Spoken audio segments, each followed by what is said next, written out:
This is a pro tip for all you young hoopers. Look how Kyrie gets low on his dribble. Here we go. He's crouching down. He gets low, crouches down with the dribble. This is how you beat your defender. Right here. And Kyrie is showing you right here. You get low. You get low.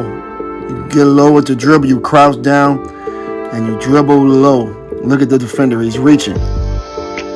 But the ball's low. He keeps the ball low. He jabs at it. He misses. He jabs at the upper right.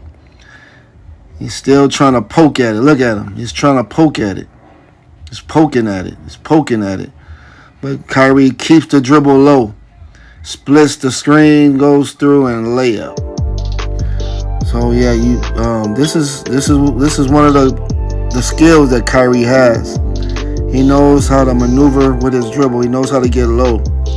Look how low the ball is. The ball is really low on his dribble. He keeps the ball low, like literally by his ankles almost on his dribble, really low. And then he splits the screen, goes through, and lay it up.